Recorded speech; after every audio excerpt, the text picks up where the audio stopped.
Picture this.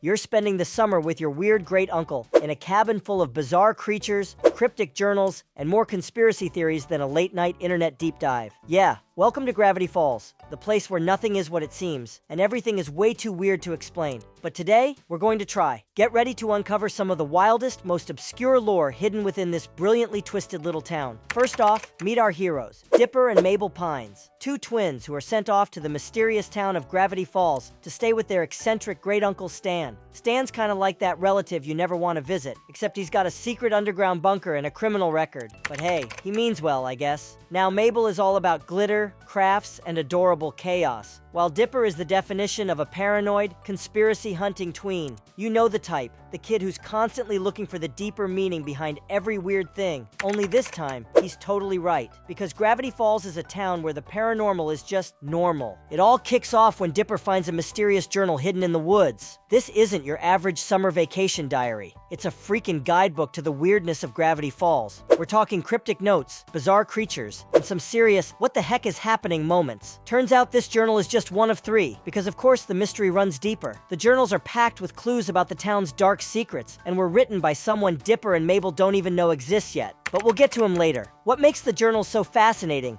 is that they don't just talk about your typical cryptids like Bigfoot. Oh no, we're talking time travel, alternate dimensions, mind control, and reality warping entities. You know, just your everyday summer vacation material. For example, one of the craziest things we learn from the journals is the existence of the Blind Eye Society. These guys are essentially a secret group in Gravity Falls who use a machine to erase people's memories whenever they witness something supernatural. Ever wonder why none of the townspeople seem to remember the time a giant gnome monster attacked the town square? That's because the Blind Eye Society swooped in and wiped everyone's memories clean. Throughout most of the first episodes, Dipper is trying to figure out who wrote the journals. The journals contain such vast knowledge of the paranormal that Dipper assumes the writer is some sort of genius, which he's not wrong about, but the mystery of the author is only revealed halfway through the series. And it's a surprise. The author is none other than Grunkle Stan's long-lost twin brother, Ford Pines. Ford's been trapped in an alternate dimension for decades after his experiments in interdimensional travel went wrong.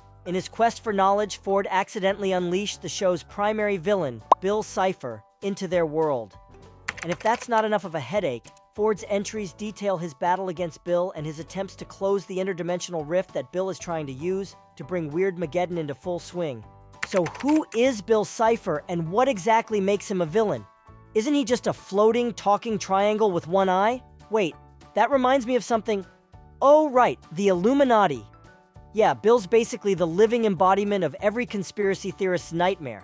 He's got the same creepy, one-eyed pyramid vibe going on, except with way more sass and a lot more chaos. Bill isn't just some random triangle with an attitude problem, though. This guy is an interdimensional dream demon who can warp reality, invade people's minds, and manipulate the very fabric of the universe.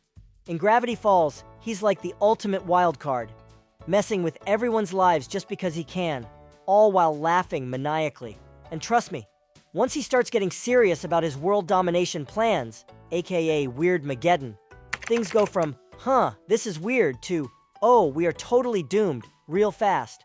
One of Bill's most sinister moments happens in the episode Sock Opera. In this episode, Dipper is desperately trying to crack the code to access a secret journal entry. He's completely obsessed, but despite his best efforts, he can't figure it out. Enter Bill Cipher, the chaos-loving dream demon. Bill appears to Dipper, offering him a deal that's too tempting to resist. He'll help Dipper crack the code, but in return, Dipper has to let Bill take control of his body, for just a little bit. Of course, Bill being Bill, he has no intention of helping Dipper out for free. After possessing Dipper's body, Bill immediately starts wreaking havoc, doing everything from trashing Dipper's reputation to attacking Mabel's puppet show. Oh, and Dipper? He's stuck as a disembodied spirit, powerless to stop any of it. It's all fun and games for Bill, who treats the whole situation like a cruel joke. Meanwhile, Dipper is left in a nightmare, watching his life fall apart as Bill causes chaos everywhere he goes. Bill's manipulation and betrayal of Dipper show just how evil he is. He thrives on controlling others, toying with their emotions, and using them for his own twisted purposes. He's not just a villain who wants to destroy the world, he enjoys it. Right, let's dive into the obscure lore behind all of this. I've already mentioned how Bill Cipher reminds me of the Illuminati. For those unfamiliar, the Illuminati is one of the internet's favorite conspiracy theories, a secret organization that supposedly controls the world from behind the scenes. Their symbol? A pyramid with a single, all-seeing eye at the top. Sound familiar? Now here's where things get interesting. Gravity Falls was created by Disney, the same company that basically owns half the entertainment world at this point. If you think about it, Disney is like the Illuminati of the entertainment industry. They've got the money, the power, and now the symbolism. Bill Cipher could easily be Disney's cheeky way of winking at conspiracy theorists while quietly dominating the media landscape. And Bill's powers? Well, he can manipulate reality, invade dreams, control minds. Doesn't that sound suspiciously like what a shadowy, all-powerful organization would love to do?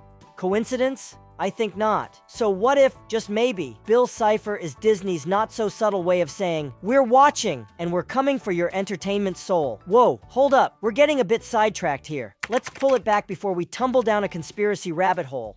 So, where were we again? Ah yes, Bill Cipher. The guy's basically the evil mastermind behind every weird thing happening in Gravity Falls. And his ultimate goal? Destroying the town and warping reality into his own personal funhouse. But you know what? Let's take a break from all that mind-bending chaos to talk about another core element of the show, the Pines family. Because if we're being honest, for all the mysteries, time travel, and cryptic journals, Gravity Falls has a big beating heart right at its center, the family dynamics. And trust me, the Pines family is far from ordinary. Take Grunkle Stan, for example. On the surface, he's just this shady old guy running a scammy tourist trap. But as the show goes on, you realize he's been hiding an even bigger secret. He's got a twin brother, Ford Pines, who's been lost in another dimension for decades. The reveal of Ford isn't just mind-blowing for Dipper and Mabel, it adds layers to the show's lore. Turns out, Grunkle Stan spent 30 years building a machine to bring Ford back, and all while hiding the fact from literally everyone, including the twins. The tension between Stan and Ford is one of the most interesting arcs in the series. They've got this deep sibling rivalry mixed with genuine care for each other. It's not just about fighting off Bill Cipher and saving Gravity Falls. It's about two brothers coming to terms with their past mistakes and trying to fix their fractured relationship. Ford's arrival also introduces a ton of new mysteries, especially about the three journals. While we now know Ford is the author of the journals, the show keeps us guessing about what exactly he was studying all those years. Interdimensional travel? Check. Alien life? You bet. But the biggest mystery that remains? What's the true extent of Ford's knowledge? Even after the show ends, it feels like we've only scratched the surface of what he knows about Gravity Falls' weirdness. Ford created this insane dimensional portal in his quest for knowledge. But did he really think opening a rift into the multiverse would end well? What was his endgame? Did he expect to meet some friendly aliens or, like, have coffee with interdimensional beings? No one knows Ford's full plan, but let's just agree, it backfired in the weirdest way possible. My take?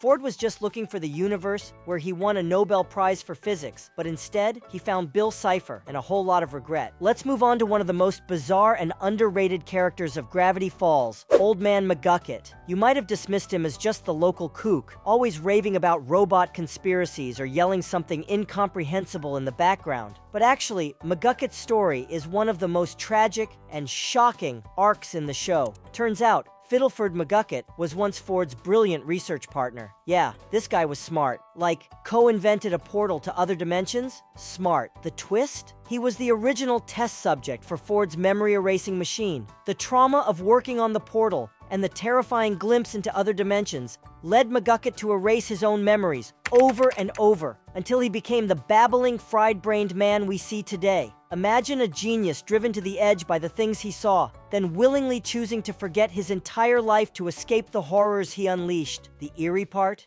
He doesn't just erase the memories of what he saw, he erases the memories of his own guilt. He uses Ford's machine, not just because he's scared of monsters, but because he can't stand the person he's become. The regret, the fear, and the knowledge that he helped unleash chaos were too much. Over time, erasing his memories becomes an addiction, a coping mechanism to dull the pain he couldn't bear. Much like how some turn to drugs like fentanyl to numb unbearable pain. Each time, he becomes a little less of who he was, eventually turning into the version of McGucket we know, almost like a shell of his former self. He's not just a goofy old man. He's someone who tried to run from his past so many times that he lost himself in the process. Quite tragic, don't you think? Time travel in Gravity Falls adds even more craziness to its already wild story. Introducing Blendon Blandon, a poor time-traveling janitor who can never seem to catch a break. He uses a device called the time tape to travel through time. It's basically a remote control that lets him rewind, fast forward, or pause time, kind of like a VCR, but way more powerful and way more dangerous in the wrong hands. Dipper and Mabel messed with Blendon's time tape and set off a chain of hilarious events that nearly ruined everything. Their time hopping led to a series of chaotic situations, like Dipper trying to fix things just to impress Wendy, only to make it worse. Every change made things crazier, and they ended up causing a full-on timeline mess that poor Blendon had to clean up. Here's another obscure nugget for all you hardcore fans. The Axolotl. This enigmatic creature is mentioned only briefly in the series,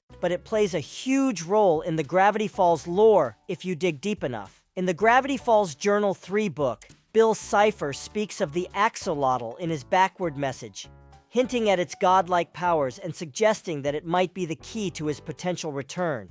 The Axolotl is described as a creature beyond time, space, and understanding. It's one of those cryptic elements that's never fully explained, but seems to hold the key to some of the biggest mysteries. Could it be that the Axolotl is actually the being that balances the weirdness of Gravity Falls? Or maybe it's the reason Gravity Falls is such a paranormal hotspot in the first place? What if the Axolotl is the reason Bill Cipher was so determined to gain power in Gravity Falls? Maybe Bill knew that the Axolotl held the ultimate key to reality warping power, and his plan to unleash Weirdmageddon was just a way to get closer to that mysterious creature. If the Axolotl truly exists beyond time and space, it would make sense that Bill, who loves messing with reality, would want to take that power for himself. These creatures aren't just part of Gravity Falls lore, they're very real, and they're absolutely fascinating. Sometimes they're called Mexican walking fish, but they are actually amphibians that have the incredible ability to regenerate almost any part of their body, including limbs, spinal cord, heart, and even parts of their brain. Yep, these guys are hanging out in lakes down in Mexico, just casually regenerating limbs like it's no big deal. We can't talk about Gravity Falls without diving into the hidden symbolism and codes. Let's start off with the symbolism on Mabel's sweaters. Mabel often wears a sweater with a shooting star, which is also her symbol in the show's opening. It's not just flashy, it also represents her optimism, dreams, and larger-than-life personality, always shooting for the stars despite any obstacles. During the confrontation with Bill Cipher, she rocks a sweater with a llama. The llama symbolizes wisdom and is one of the zodiac symbols, seen later in the series finale. This foreshadows her role in defeating Bill. In the episode where Bill takes over Dipper's body, Mabel's wears a sweater with Dipper's face on it. Coincidence? Probably not. It's like she's broadcasting her connection to her brother and her natural instinct to protect him. As Bill starts messing with Dipper's mind, Mabel's choice of sweater feels even more important. Like she's saying, "I've got your back, bro." Wait, there's more. Who else noted that Mabel's light bulb sweater was flickering that time when they went in the haunted convenience store? This is a direct nod to the paranormal activity happening around them, signaling danger. Oh, and who could forget her unicorn sweater? It shows up right before Mabel goes on her wild quest to prove she's pure of heart. Yep, the one where she's trying to snag a unicorn hair. Those sweaters weren't just fashion statements, they dropped little plot clues. Speaking of clues, there are hidden ciphers in almost every episode too. Fans have spent years deciphering these cryptic messages, revealing clues that point to future plot twists, character backstories, and even messages from Bill Cipher himself. But not all its secrets were shared in the plot. It hid them in plain sight, especially in the end credits. Those symbols flashing by? Yeah, they weren't random. They used a mix of Caesar ciphers, @bash ciphers, and cryptograms. For example, in the end credits in one of the Season 1 episodes, there's a hidden message that uses the Caesar cipher, which when decoded reads, "Onwards Aoshima." This is a playful reference to the show's creator, Alex Hirsch, and an inside joke involving a dolphin-pony hybrid named Aoshima that appears in a hallucination during the episode. In the final episode of Season 1, there was another hidden message that translates to "Search for the Blind Eye," foreshadowing future events involving the Blind Eye Society. The Society of the Blind Eye is one of the most secretive and intriguing elements in Gravity Falls. They're a secretive group formed to keep the townspeople oblivious to the weirdness of Gravity Falls by literally erasing their memories. Anytime someone witnessed something bizarre, a gnome, a shape-shifting creature, or an interdimensional rift, the society would use a memory gun to wipe it clean from their minds. Their motto? See no evil, hear no evil, speak no evil. But are they truly evil? It's complicated. On the one hand, the society believes they're doing what's best for the town, keeping everyone blissfully ignorant of the strange occurrences to maintain some semblance of normalcy. On the other hand, erasing memories without consent is pretty shady and controlling. When Dipper and Mabel encountered the society, it was during an investigation into why so many people seemed unaware of the supernatural chaos around them. The twins, alongside Old Man McGucket, managed to expose their operations and even help dismantle them. Anyway, back to the end credits. One of Gravity Falls' most mysterious end credit codes is the infamous Backup's Morse code, which decodes into Maybe Up Stands Bork, sparking intense speculation among fans. Theories on this code vary wildly. Some believe it's a scrambled hint that connects to Stan's backup plan or Ford's possible return, possibly pointing to hidden contingency plans in the plot. Others suggest it's a playful Easter egg, meant to keep fans guessing. My wild guess: what if this cryptic anagram is a clue about a hidden backup version of Grunkle Stan? Stan and Ford are both masters of deception and planning, so maybe this was a hint that Stan created a failsafe for himself, in case Bill Cipher's reality warping got out of hand. Maybe Up Stan's Bork could suggest that there's another version of Stan, either a clone or some alternate version, hidden away in the event of disaster. It felt like the creators were daring the audience to dive deeper, making the show a true puzzle-solving experience. Gravity Falls has layers upon layers of mystery, humor, and heart. It's the kind of show that rewards you for paying attention, for diving into every frame, decoding every message, and asking questions about even the weirdest background character. And even after all this time, we're still left with unanswered questions, unsolved mysteries, and enough obscure lore to keep conspiracy boards alive for years. Whether you've been decoding every cipher since your teen years, or you're just discovering Gravity Falls now, there's always something new to uncover. So, what's your theory? Share it in the comments. And don't forget to like, subscribe, and stay tuned for more.